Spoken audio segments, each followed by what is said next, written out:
Արդեն 1 տարի 8 ամիս Հայաստան-Ադրբեջան սահմանին փոխհրաձգության հետևանքով զինվոր չի զոհվել։ Ասաց վարչապետ Նիկոլ Փաշինյանը 2026 թվականի պետական բյուջեի նախնական քննարկման ժամանակ եւ ուրախությամբ ընդգծեց. առաջին անգամ է, որ այս քննարկումը տեղի է ունենում Ադրբեջանի հետ հաստատված խաղաղության պայմաններում։ Այդ խաղաղության գործուն ապացույցներից մեկն այն է, որ ընթացքի մեջ է Ղազախստանից Ադրբեջանով դեպի Հայաստան հացահատիկի առաջին խմբաքանակի ներմուծումը։ Դա տեղի ունենալու Ադրբեջան-Վրաստան-Հայաստան երկաթուղային երթուղով եւ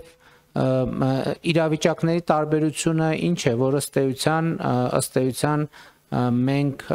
Ադրբեջան-Վրաստանի տարածքով հասանելիության սահմանափակում չունի, Իրանի Իսլամական Հանրապետության տարածքով հասանելիության սահմանափակում չունի, բայց իմ հայտարարությունը վերաբերվում է բոլոր ուղղություններով, որովհետև կարող է պարզվի ինչ որ մի ուղղության նկատմամբ հետաքրքրություն կա եւ մենք ուղղակի այսպես դահլիճային պայմաններում դա չենք արձանագրում, այսինքն ինչպես Ադրբեջանը մեզ համար վերացրել է տարանցման սահմանափակումները, նույն կերպ եւ մենք վերացնում ենք տարանցման սահմանափակումները։ Սա ըստ վարչապետի պատմական իրադարձություն է եւ կարելի է համարել Հայաստանի Հանրապետության շրջափակման հաղթահարման առաջին փուլը։ Բայց կարևոր է նաեւ, որ Հայաստանն էլ արձագանքի այդ հայտարարություններին եւ համապատասխան քայլեր ձեռնարկի։ Դրան մեր արձագանքը հետեւյալն է, որ հենց այսօրվանից մենք պատրաստ ենք ապահովել բեռնատար ավտոմեքենաների տարանցումը Թուրքիայից դեպի Ադրբեջան եւ Ադրբեջանից դեպի Թուրքիա, մասնավորապես Մարգարա, Եղեգնաձոր, Սիսիան, Գորիս երթուղիով, այսինքն ես սա ինչի համար եմ ընդգծում, որովհետեւ սա այս պահին միակ տարբերակն է, որը մենք հենց այսօր կարող ենք իրականացնել, այսինքն եթե ենթադրենք, որ Թուրքիայից բեռնատար է մոտենում Մարգարա անցագրային կետին ուղևորվելու համար դեպի Ադրբեջան, մենք հենց այսօր կարող ենք ապահովել դա, մեր ճանապարհները միջև Գորիս, միջև Կորնիձոր գտնվում են լավ վիճակում եւ գիտեք, որ Կորնիձորում էլ որոշակի ենթակառուցվածք մենք ունենք եւ կարող ենք սպասարկել այդ թվում հակառակ ուղղությամբ, այսինքն եթե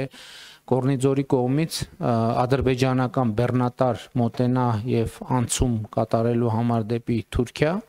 մենք հենց այսօր կարող ենք դա իրականացնել։ Նիկոլ Փաշինյանն անդրադարձել է նաեւ 2026 թվականի պետական բյուջեի եկամտային մասի փոփոխությանը, նախատեսում են ավելացնել այն 253.4 միլիարդ դրամով կամ 8.9%-ով։ Վարչապետը ներկայացրեց, թե 2026-ին ինչ առանձնահատուկ ծրագրեր կիրականացվեն։ Ամենակարևոր նորություններից մեկն այն է, որ կներդրվի առողջապահության համընդհանուր ապահովագրության համակարգը, եւ 2026 թվականին քաղաքացիները դրա հետ կապված որևէ ծախս չեն նկատի, որովհետեւ ծախսերն ամբողջությամբ կանի կառավարությունը ադապտացիոն շրջանում։ Կառավարությունը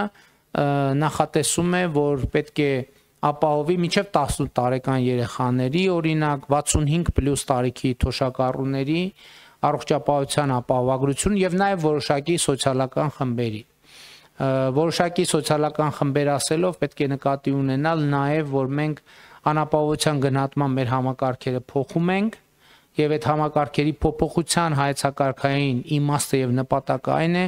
որ մենք մարդուն ոչ թե քաջալերենք չաշխատել, այլ քաջալերենք աշխատել։ Վարչապետը կարևոր համարեց նշել նաև, որ 55 միլիարդ դրամ տրամադրվելու է արցախցիների բնակապահովման եւ այլ կարիքների խնդիրների հասցեագրման համար։ Այդե Կիրակոսյան, Տիգրան Ղազարյան, Free News, Ազատ լուրեր։